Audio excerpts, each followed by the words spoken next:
አዲስ አድርገኝ ዛሬ ማሮጌ ነኝ ካልና ተግባሬ ስማማኛለኝ። ሌላው ስለ መስተፋቅር ሳላነሳ ማላልፈው ምንድነው ባሎቻችሁም ሆነ ሚስቶቻችሁ ወይም ልጆቻችሁ ላይ መስተፋቅር የተደረገበት ሰው ምልክት ብታዩም እንኳን ልክ እንደ እህታችን ምድር ማድረግ ያለባችሁ ከባቴ አበሳ ከሆነው ገበናን ሸፋኝ ከሆነው ከእግዚአብሔር ተምራችሁ ልክ እኔ ስም አላወጣም መልክም አላሳይም አንድ ሲለኝም እንደዚህ በራሴ ተርካለሁ ራሳቸው ከቀረቡ መልካቸውን ሸፍኜ ነው ማቀርበውና እንደዛ ያያደረጋችሁ መርዳት ነው። ያን መስተፋቅር አርጎብኛል ወይ መተት አርጎብኛል ብትሉትን ሰው ልቦና እንዲሰጠው እግዚአብሔር በመርዳት ነው ያን ሰው ንስሐ እንዲገባ ማድረግ የምትችሉት እንጂ ለምን አርክብኝ እንዴት ታርጋል አይባልም። የሚያሳድስ ከሆነ የሚያሳድሰው መንፈስ ተመልሶ ወደ ራሱ ሄዶ እንዲያስተምረው ማለት ይችላል። መዝሙር 34 ላይ ይናገራል። መንፈስ የሚያድሱባችሁ ሰዎች ካሉ መዝሙር 34ን 7 ጊዜ መድገም ነው። 7 ጊዜ ጸልያችሁት የጸልያችሁበትን ውሃ አድርገን ማጋችሁ ጠጡት፣ ፊታችሁን እርጩበት።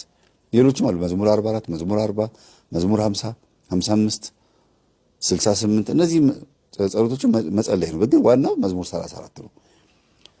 እየታደሰ ያስቸግራችሁ ሰዎች ማለት ነው። እና እንደዚህ ሲያረጉባችሁ ብቻ ነው ሰዎችን ፊት ለፊት ሄዳችሁ ተው እንጂ ንስሐ ገባ የምትሉት እንጂ ከዛ ውጪ ያ ሰው እንዲድን ዋጋ መክፈል ያለባችሁ በትህትና ነው መሆን ያለበት ብዬ አስባለሁ። እታችን ድል ያደረገችው ያሸነፈች ባሏን የገዛችሁ በዚህ ነው። በነገራችን ላይ በጣም አደገኛ ነው። ስትመታው ይቃጠላል። ማቃጠል፣ መብላት፣ በሰውነት ውስጥ መሄድ፣ መውረር፣ ስትመታው እንደ ድንጋይ መክበር የመንፈሱ መኖር ምልክቶች ናቸው። ስለዚህ ስትቀጠቅጠው እየተዳከመ ይመጣል ማለት ነው። ደክሟችኋል ማለት ነውና እንዴ ተዳክመን አንቺም ደክሞሻል እንዴ እኔማ ቆይቻለሁ ወጣ ከፈለኩ እኔ የምልህ እሷ ባታገባው አንቺ ምን ልታረጊው ነበር? ማረፊያ አጥቼ እንጂ እሱ ጋር መግባት አልፈለገም ነበር። ማረፊያ ስላጣሁ ነው ሰው እየመረጥኩ ነበር። ብቻ ልጁ ላይ ነበር። ልጁን ቆረበች። እሺ ልጁን ቆረበች? እሳት። የትኛዋ ልጁ? እሷ ልጅ። ሁለቱ ይቆርባሉ? አስቆምኩት። እሷ ትቆርብ ነበር። እሱን ለምን አስቆምሽው? እሳት ነው። ሁላችንም ተቃጠልን። ተቃጠልን ሁላችንም። እኛም ተቃጠልን። እኛም ተቃጠልን። አንተም ተቃጠል? አዎ እኔም ተቃጠልኩ። አንቺም ተቃጠልሽ? ሁለት ድምጾች በአንድ አካል ውስጥ ሁለት ድምጾች፣ ሁለት ባህሪዎች፣ ሁለት ጠባዮች ከዛም በላይ በበዙ ቁጥር ያለው እንቅስቃሴ ይሄን ይመስል ነው። የሚጽፈው ግጥምና ዜማ በሙሉ የእሷ የሚያነበው በሙሉ የእሷ ምንም ማረፊያ ስላጣሁ ነው።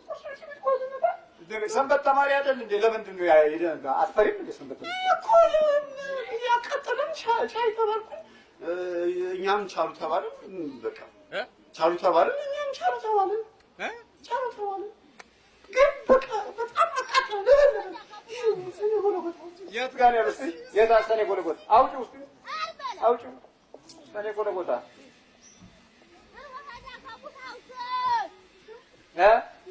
እስቲ ግለጪው።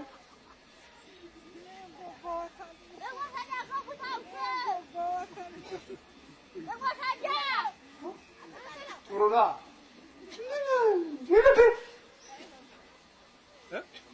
ሰባት ዓመት ሙሉ የለበለበኝ።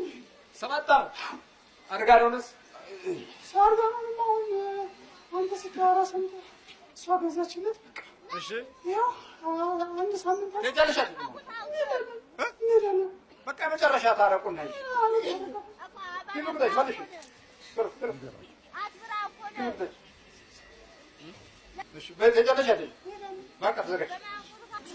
በስላሴ ስም ሁላችሁም በአንድ ድምፅ በስላሴ ስም በቅዱስ ሚካኤል ስም በድንግል ማርያም ስም ሲሆን እንገባለን።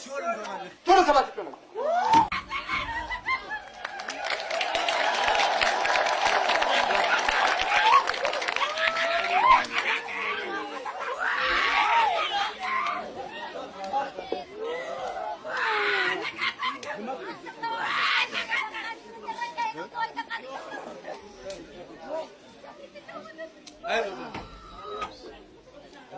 የቀረው የተሸራረፈው ሁሉ አይዞህ። ማነው ስም? ተስፋዬ። ሴት ትታየህ ነበር በሉ ትመጣብሃለህ። ራቁቷን ነው ተመጣጣኝ ራቁቷ ነው ግን ለማንም ነው ለሷም አታውቅም ማን አማን ሳጥና እኮ ጀምጭ እደነግጣለሁ ሁሉ ጊዜ ስትመጣበት ራቁቷን ነው እና እሷ ደግሞ ብዙ ጊዜ ጸሎት አድርጋ ስለምትተኛ ትመጣና በር ላይ ድረስ ትመሳች እንጂ አትገባም። በር ላይ ስትደርስ ታያለህ። ጸሎት የቱን ያህል ክብደት እንዳለው መናፍስቱ እንዴት እንደሚፈራ ዓለም አቀፍ መሪ የሆነው የአጋንንት ሰራዊት እንዴት እንደሚወድቅ እንዴት እንደሚጠላ ነው ግንዛቤ ማግኘት ያለበት። በልበት እንዴት ነው ነገሮች ሁሉ ተዘጋጅተዋል? ክርስቲያን አገልግሎት አስቀርቶኛል። ከሳስር ያለው ፊልም ስራ ሁሉ ጀምሮ ነበር። የራሴ ፊልም ትሰራ ነበር? አዎ ቪዲዮ ቀርጻለሁ። ፊልም ዳይሬክት የራሴ ጆሴፍ ጽፋለሁ። ይኸው ከምን ጋር ነበር? ጸጣልናት ከማን ጋር ነበር የምትሰራው? አሁን ባለፉት ሳምንታቶች ወራቶች የገበና ድራማ ላይ ድምጽ ምናምን እሰራለሁ። የገበና ድራማ ድምጽ አቀነባባሪ ከዛ በፊት ደግሞ የራሴን ድራማዎች እየጻፍኩኝ ለቴሌቪዥን ድራማ ሰጣለሁ። እየጻፍኩኝ እየቀረጽኩ ቀርጾ ለቴሌቪዥን ስራ እና እሱ ሁሉ ከሻሽቶብኛል። ቀርጬ ቪዲዮውን ቀርጬ ቤት መጥቼ ሳየው ባዶ ነው። ቀርጸው ባዶ ሁሉንም ተዋናዮች አሳትፌ ስንት ገንዘብ የፈሰሰበት መጥቼ ሳየው ካሴት ምንም የለውም ካሴት ባዶ ነው። እንደገና ደግሞ ኤዲት አድርጌ የጨረስኩትን ሲዲ ደግሞ አይቼዋለሁ ብዬ ስሰጣቸው ሲያዩት ሲዲው ባዶ ነው። ሲዲው ባዶ ነው። ለማንም አልናገርም። በቃ እንዳልተመቸኝ አድርጌ ነው የምነግራቸው እንጂ ቤተሰብ እንዳይደነግጡ ጸጥ ነው የምለው። በቃ ጸጥ ነው። እንዲህ አይነት ዓለም ነው ያለው። እንግዲህ የሰራው በእጁ የሰራው ቴክኖሎጂውን እንዲዋሽ አደረገው ማለት ነው። ካሜራውን እንዲዋሽ ሰው ታዲያ የበለጠ ለምን አይዋሽም? ካሜራው እንዲዋሽ፣ መቅረጫው እንዲዋሽ፣ ሌላው ከሱ ጎን የተሰለፉት ሁሉ እንዲዋሽ እኮ ነው ያደረገው። ባዶ ይሆናል። የጻፍኩት ግጥምና ዜማ ወደ 80 ግጥምና ዜማ ይህ የሚደበቀው ትውልድ እስራኤላውያን ናቸው። መከራቸውን የሚያሳዩአቸው ደግሞ ያው ከአብርሃም ዘር የተወለዱት ልጆች ናቸው። አድገው በስተው ትልልቅ ቦታዎችን ከያዙ በኋላ ይገፏቸው፣ ያሳድዷቸው ነበር። ልጆቻቸውን ይገሉባቸው፣ ከብቶቻቸውን ይነጥቋቸው፣ ቡቃያዎቻቸውን ይነቅሉባቸው፣ አዝመራቸውን ያቃጥሉባቸው ነበር።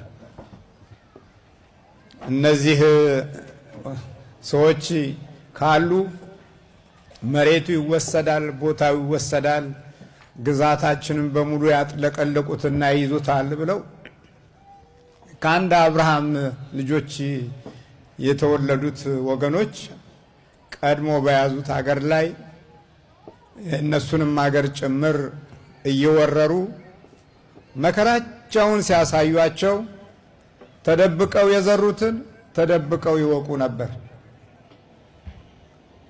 ዛሬ እንደኛው ዘመን ማለት ነው። የሚበሉትን ከልጆቻቸው እየነጠቁ ለውሾች ይሰጡባቸው ነበር። አሮጊቶቻቸውንና ሽማግሌዎቻቸውን እንዳይጦሩ ምግቦቻቸውን ሲሰብሉ በደረሰ ጊዜ ያቃጥሉባቸው ነበር። ከብቶቻቸውን እየነዱ ላሞቻቸውን እየወሰዱ ሕፃናቶች ወተት የሚጠጡበትን ጊዜ እንዲያጡ በማድረግ የጊዜና የዕለት ችጋር ውስጥ እንዲገቡ ያደርጓቸው ነበር። እነዚህ ልጆች እንዲህ የሚያደርጉት ሚዲያም ይባላሉ። ሚዲያም የቄጡራ ልጅ ነው። ሲወለድ በዘሩ የቄጡራ ልጅ ከአብርሃም ነው የተገኘው። ከቃል ኪዳኑ ትውልድ ሳይሆን የቃል ኪዳን ትውልድ ያልሆነው ነው። ቄጡራ ማለት ሽቱ ወይም ዕጣን ማለት ነው። ከዕጣኒቱ የተወለደው ልጅ ሚዲያም። 6 ልጆች ተወልደዋል ከቄጡራ። ይሄ ሚዲያም 4ተኛ ልጅ ነው። የስሙ ትርጉም ጠበኛ ማለት ነው። ስምን መልአክ ያወጣዋል አይደል የሚባለው? ሚዲያም ጠበኛ፣ አምባጓረኛ፣ ነገረኛ ማለት ነው። ራሱ ስሙ እኮ ነው። ከሽቱ ወይም ከዕጣኒቱ የተወለደው ጠበኛው ነው። ያ እየበዛ እየበዛ እየሄደ ትውልዱ አንድ ራሱን የቻለ ትልቅ ነገድ ሲሆን ልክ እንደ አባታቸው እንደ ቅምቅማያታቸው የአብርሃምን ትውልድ በቃል ኪዳኑ በኩል ያለውን መጋፋት ጀመሩ። በታሪክ ውስጥ ትልቅ የግርዛት ሕግ ተሰጥቶት የእግዚአብሔር የልጅነት ተስፋ የተነገረውን የቃል ኪዳኑን ትውልድ መግፋት ጀመሩ። የእስራኤልም ሕዝብ እየበረታ እየጎበዘ ኃይል እያገኘ በሄደ ጊዜ ሚዲያሞች ጸጥ ይላሉ። የእስራኤል ሕዝብ በጣዖት ሲውድቅ በጣዖት ውስጥ ወድቆ ሲማቅቅ እግዚአብሔር ሲለየው የሚዲያም ጠበኛው ትውልድ አንገቱን ቀና ያደርግና ይጨፈጭፋቸዋል። ይሄ ነገር የኛም ነው። እንደዚህ ይነበባል።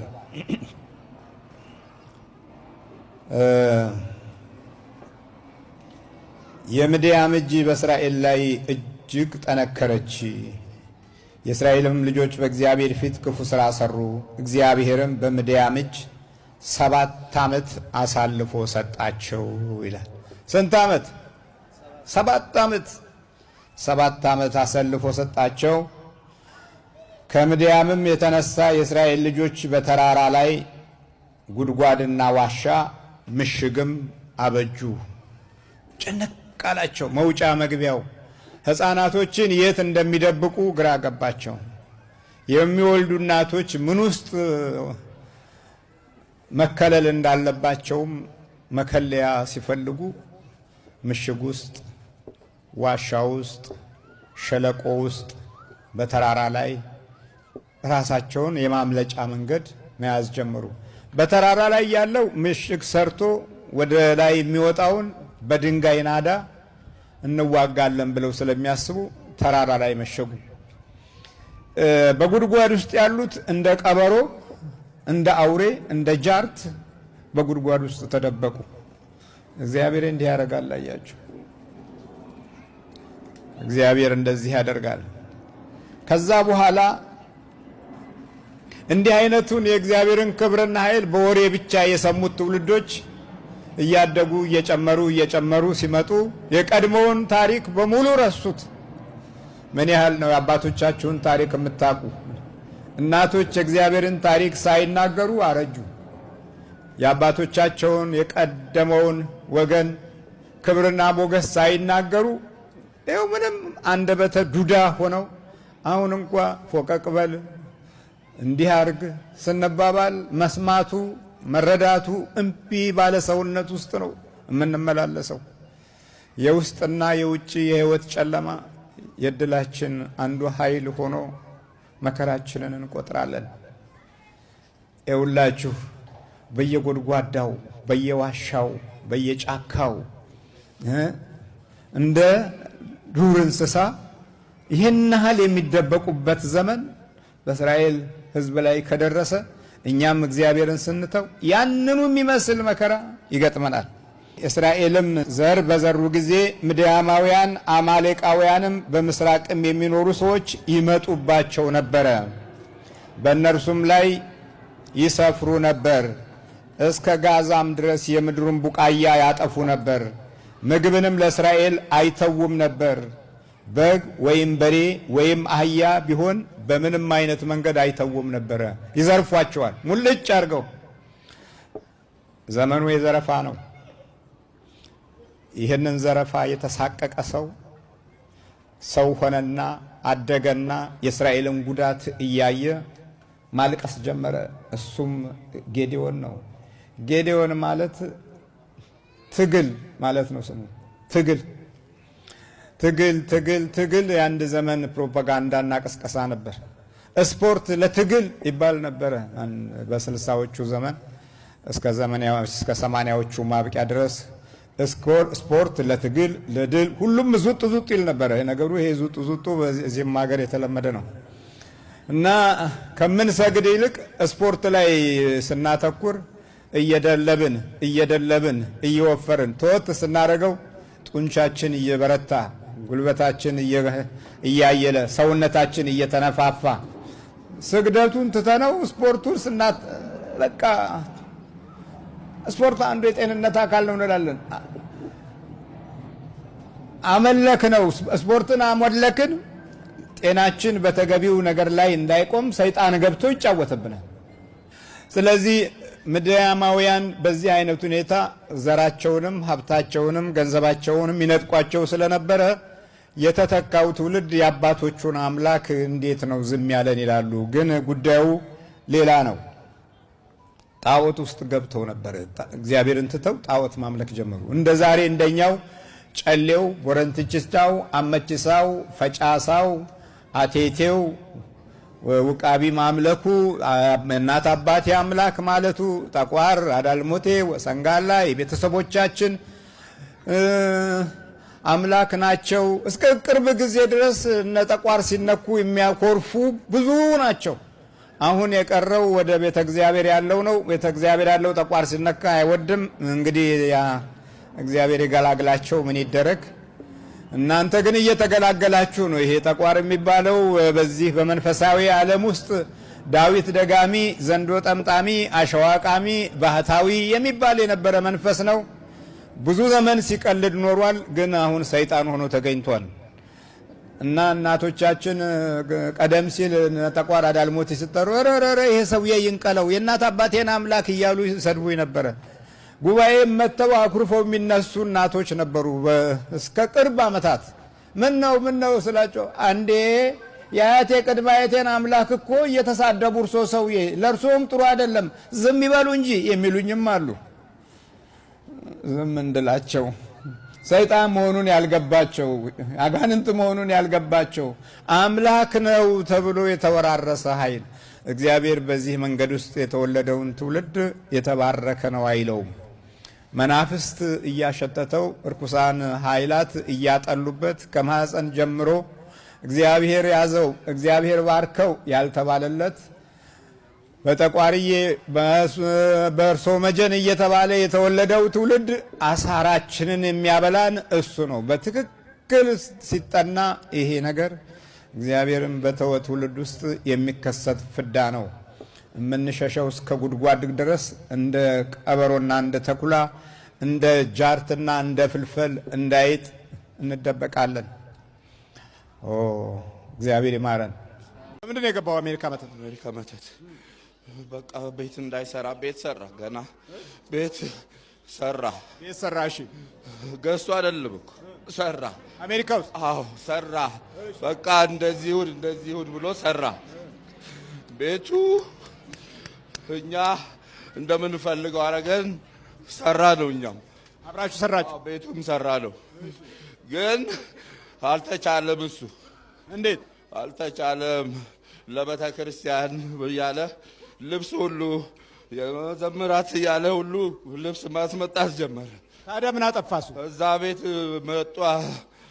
ቤት እየመጡ መቀደስ መጸለይ ጀመሩ ቄሶቹ። እሺ ቤቱን አጠፋ ነው። እሱ ከዛ ቤት ይዘን ወጣን። እሱን? አዎ። ለምን አወጣችሁት? በቃ መውጣት አለበት። የአሜሪካው መንፈስ ናችሁ? እነሱ ከፈለጉ እዛ ይኑርበት። አሁን እሱን ይዘን ወጣን። ለምን አወጣችሁት? በቃ ያ ቤት አልተመቸንም። ምን ሆነ? ቤቱ ተጸለየበት? በቃ የዳቆናት ልብስ አለ እዚህ፣ ጫማ አለ እዚህ፣ የእነሱ መስቀል አለ በዚህ፣ ከኢትዮጵያ ያስመጣል ለመዘምራን ልብስ እያለ ጃንጥላ እያለ በሙሉ እና ቤቱ ቦታ ጠፋ። እኛው ይዘነው ወጣ። ቤቱ ረከሰ። ቤቱ በቃ የለም። እሱ አሁን ሌላ ሀገር ቤቱን ሌላ ሀገር አድርገን አስቀመጠ። ከባለቤቱ ሌላ እሷ ከባለቤቱ የነበረች እዛ ላያየናቸው። ላያያቸው? ለምን ላያያት? በቃ እሷም እዛ እንድትኖር አድርገን እሱን ነው የኛ ታዛዣችን። መስቀል እዚህ የስከል ኤንድ ቦን የነበረው መስቀል ያደረጋችሁለት እናንተ ናችሁ? እኛ እኮ ነው የኛ እኮ ነው። እቺ እኮ እሷ ነች ያመጣችው። አይታይም እኮ አይታይም እኮ ምንም አያምር እኮ። ያኛው ማን እንዲህ እኮ ነው። እንዲህ ገና ብቅ ስትል እኮ ነው የሚታየው። ስከል ኤንድ ቦኑ? አዎ ስከል ኤንድ ቦን ማለት አጽምና አጥንት ያለበትን ግን ደግሞ ከታች መስቀል አድርገውበታል። ከላይ የአደገኛ ዌስከል ኤንድ ቦን አድርጎት ነበረ። ያንን በጣም ይወዱት ነበረ። ጸሎት ቤት ሲገባ ጸሎት ቤት ሚስቱ ሰርታ ጸሎት ቤት ሲገባ ማንም ሳይበጥሰው ተበጥሶ ወደቀ። ማንም ሳይበጥሰው ገና ሲገባ እኮ ነው። እንዴት ተበጠሰበት? ያ እንዴት ተበጠሰበት? በጠስ ነዋ። በቃ እዛ የኛ አይደለማ። እኛ እንወጣለን፣ ውጭ እንጠብቀዋለን። እሱ ይመጣል እኛ ጋር። እኛ ራሳችን ወጣን። መውጫ እኮ አናጣም። እኛ መውጫና መግቢያኛ ብዙ አለን አላችሁ አለ። ምን ስታረጉት ኖራችሁ? እሱን እንዲህ በቃ ቤት አይገባም። እናዞረዋለን፣ በምንፈልገው ቦታ እንወስደዋለን። የት ነው የምትወስዱት? አሜሪካ የት ወስዳችሁታል? ቤት ሲኖር አይደል ሲገባ አይደል እንደ ጭራሽ 12 ሰዓት ይሰራል፣ ብር ያገኛል። ቤት ሲገባ የለም። ቤት ሲገባ ብር ይዞ ከገባ ልክ ሊገባ ሲል እንደገና ይዘነው እንወጣለን። ታዞረዋል። መኪና አዙሮ እንደገና ፓርክ ካረገ በኋላ ቁልፉ በኪስ ውስጥ አግብቶ ወደ ደረጃ መውጣት ሲጀምር የሆነ ነገር አድርገን እንደገና ስልክ አስደውለን እናወጣዋለን። ለምን አላ ብሩ ማለቅ አለበት። ብር የኛ ነው፣ የኛ ብር ነው፣ ግብሩ የኛ ነው ብሩ። አዎ ሌላ ቤት እዛ ከሰራማ ሌላ ነገር ነው የሚሆነው እንደገና። ስለዚህ ማለቅ አለበት። ባዶ ከዛ ይተኛል። ሲተኛ ባዶ በቃ ባዶ ሲሆን ኪስ ከዛ ይተኛል፣ ገብቶ ይተኛል። ይሄ የውጭው ዓለም ገንዘብ በአብዛኛው የራሱ የሆነ አዙሪት አለበት። ወደ አፍሪካ ሀገርም እንዳይገባ ራሱ የሆነ ምትሃታዊ የሆነ ጥበቦችን የታከለበት አካሄድ አለው። ይሄ ካርዱን የክሬዲት ምናምን የምትሉትን ካልጸለያችሁበት ይሄ እንዲህ ሲባል አይገባህም። አንተ እነዛ ዋነኞቹ አንተን ለማፍዘዝና ጄሌ ለማድረግ ጎበዞች ናቸው። አንተ ግን መረጃው ደግሞ ሲሰጥህ አይገባህም። በእምነት የሚገኘው መንፈሳዊ ኃይል አትረዳውም። ስለዚህ የፈለገው ሚሊዮን ዶላር ይኑርህ እዛው ዞሮ ይገባል። እዛው ነው ማለት። በኪስህ የሚኖርህ ነገር ከእለት አያልፍም። በምንም መንገድ ከእለት አያልፍም። ይሄ የመናፍስቱ የዛው የውጭው ዓለም ስልትና ጥበብ ነው በራሱ። ምን አይነት አሁን አለ መሰለ፣ አሁን እነሱ ከላይ በጣም ትንሽ ሰዎች ሆነው ዓለምን ያሽከረክራሉ። በዚህ በመንፈሱ ትንሽ ሆነው የዓለም ሕዝብ አይን በሙሉ በእነዚህ በትንሽ ሰዎች ይያዛል። ከዛ ከታች ጀሌ አላቸው፣ ቲፎዞ አላቸው፣ አጃቢ አላቸው፣ ተመልካች አላቸው፣ አወዳሽ አላቸው። ሚዲያው በጠቅላላ በእነሱ ውዳሴ ውስጥ ስለሚገባ ገና ከፈት ስታረግ የምትሰማው ወይ የአሜሪካን ወይ የእንግሊዝን ወይ የሌላውን በቃ ያደጉትን ሀገር ብቻ ነው የምትሰማው። ይሄ አወዳሽ አላቸው። አወዳሾቻቸው በጣም በብዙ የተገዙ ናቸው። ግን የተደበቀ ሌላ የሚስጥር አደጋ አለ። ያን ቁልፍ አይሰጡህም። እምነት ውስጥ እንዳትገባ ስለሚጠነቀቁ በየትምህርት ቤቱ አማኝ የሆነ መንፈሳዊ መለኪያ እንዳይኖር በመጀመሪያውኑ የትምህርት ካሪኩለሙን በሚገባ አብረው የሚነድፉልህ እነሱ ስለሚሆኑ መንፈሳዊ መረጃዎችን ያጣልብና ህሊና አለህ።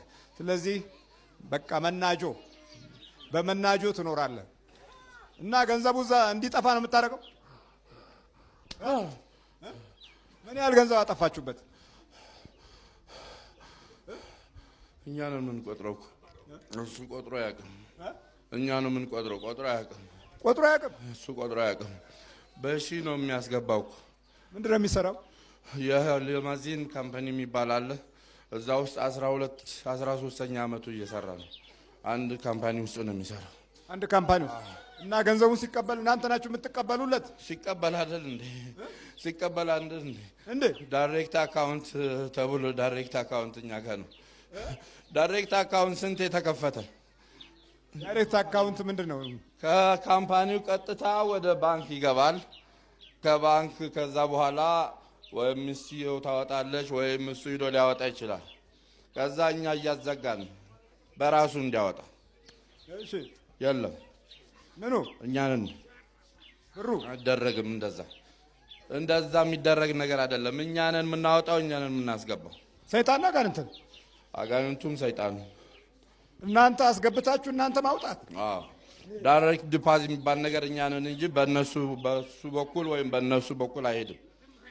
ዳይሬክት በእናንተ ብቻ ነው። አዎ በእኛ። ምን ያህል ገንዘብ አጥፍታችሁበታል? እንደው በግምት እስቲ ገምቱ። እንደ አሜሪካ ዶላር ገምቱ። ልጁ የሚሰራው እኮ ከ90 በፈረንጅ አቆጣጠር ነው የምትፈልገው ከ2003 እስከ 2008 እስከ 2009 $20,000 ነው የሚያስገባው በወር $20,000 እንደ ሲዝኑ ነው የሚሄደው። እሺ መደበኛ ግን 20,000 ያስገባል። እሺ ከቤት ታደኝና እኛ ምን ታዲያ ቤተሰቦች አሉ እዚህ 5 ሳንቲም እዛ ልጆች አሉ 5 ሳንቲም የለም አሰጡ ያረግን ባንክ ዜሮ ያለም ባንክ ዜሮ። እኛ ነን በቃ አዙረን ልክ እዛ ወስደን ቁጭ አድርገን ብሩ ሲጨርስ ከዛ ብድግ አድርገን ወደ ቤቱ። ምንድነው ብሩን የምትጨርሱበት ዘዴ? መብላት ነው ማጠጣት? ግብር። እንዴት ነው ምንድነው የምታደርጉ? ብሩ ማስከር ነው ማጨስ ነው። ሺሻ ይወዳል እሱ በሺሻ ነው። ሺሻ ስንት ብር ይወጣል? የሱ እኮ የቤቱ እኮ ነው የሚከፍለው። የቤቱ ስንት ሰው ይገባል? ለምሳሌ ሺሻው መቶ ሺሻ ካለ 100 ሺሻ ከፍሎ ሊወጣ ይችላል። ስሙን ከጠራ አመለኞችና ሱሰኞች ይተሳሰባሉ። ንጹህ ሕሊና ካለ ግን አትፋቀርም። በአመልና በሱስ ግን ጠጪዎችን ያሰክሯቸዋል። ቃሚዎችን እንዲቅሙ ያደርጓቸዋል። አጫሾችን ያበረታታሉ። እባክህ ሲጋራ የለኝምና አስወጋኝ ሲለው ምን መውጋት ነው ፓኬት እገዛልሃለሁ ብሎ ይገዛለታል። ይተሳሰባሉ። ያ ማለት መንፈሱ ለመንፈሱ ነው የሚተጋገዘው። በባዶው ግን እዚህ ምንም መንፈሳዊ ፍቅር አታሳይም። እንኳን እዚህ መተህ እንኳን ትጣላለህ። እነሱ ጋር እንዲህ ያለ ነገር የለም። ለነገ ያልቃል አይሉ። ለምን? የመንፈሱ ህብረት ነው። የመንፈሱ ህብረት። እሺ። እና አንድ ጊዜ ይከፍላል። ሺሻ እንዴት አሜሪካ ውስጥ አለ? ነውር አይደል? ገና እዚህም አለ። አተነዋል። 2 ቀን ሺሻ ፈልገን አተናል።